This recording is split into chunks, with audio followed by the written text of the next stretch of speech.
പറഞ്ഞെന്തറിയോ, ഒരു ദിവസത്തെ ചർച്ചയല്ല. യഥാർത്ഥത്തിൽ ഈ വിഷയം ഒരു ദിവസം കൊണ്ട് അവസാനിപ്പിക്കേണ്ടതാണോ? അല്ല, 20 ലക്ഷത്തിലധികം വിദ്യാർത്ഥികളുടെ ഭാവി, ഇനി വരുന്ന കുട്ടികൾക്കും ഈ പരീക്ഷാ സംവിധാനത്തോട് വിശ്വാസ്യത ഇല്ലാത്ത തരത്തിൽ തീർച്ചയായിട്ടും ശുദ്ധ തോന്നിവാസം ചെയ്ത ഗവൺമെന്റ് അതിനെതിരെ തുടർച്ചയായിട്ട് വരണ്ടേ? അത് ചർച്ച ചെയ്യുന്നില്ല എന്നുള്ളതാ പ്രശ്നം. അത് അർത്ഥത്തിൽ ചർച്ച ചെയ്യുന്നില്ല, അത് അർത്ഥത്തിൽ വരുന്നില്ല. അതൊരു വെസ്റ്റേൺ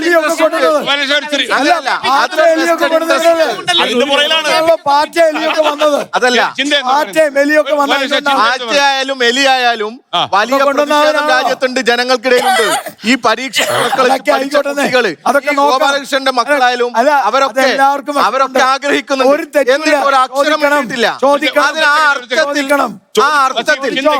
ഇവിടെ ഒരു ചോദ്യ പേപ്പർ നമുക്കറിയാം. ഇവിടെ ഒരു ചോദ്യ പേപ്പർ, ഏതെങ്കിലും മോഡൽ പരീക്ഷയുടെ ചോദ്യ പേപ്പർ ഇതുപോലെ അസ്ഥാനത്ത് കിടന്നാൽ, അല്ലെങ്കിൽ ഏതെങ്കിലും ഒരു മോഡൽ പരീക്ഷയുടെ വിശ്വാസ്യതയിൽ എന്തെങ്കിലും ഒരു പ്രശ്നമുണ്ടായാൽ എത്ര ദിവസം ഈ തെരുവിൽ ഒരു ചർച്ചയുള്ളൂ? ഒറ്റ ദിവസം പേരിന് വേണ്ടി ചർച്ച മാത്രം, പേരിന് വേണ്ടി മാത്രം ചർച്ച. ഇതിനകത്ത് ശ്രീ ഗോപാലകൃഷ്ണൻ അദ്ദേഹം പാറ്റ എലി എന്നൊക്കെ പറഞ്ഞ് രാജ്യത്തെ പ്രതിഷേധിക്കുന്ന കുറച്ചു കുട്ടികളെ ചെറുപ്പത്തെ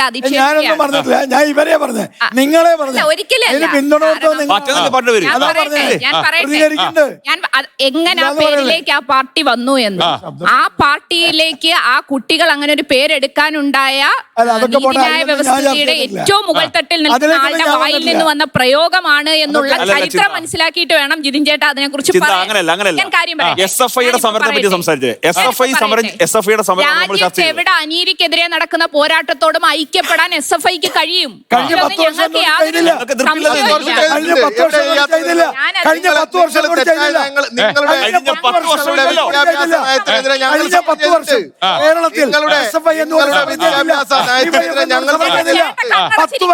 ഗവർണർ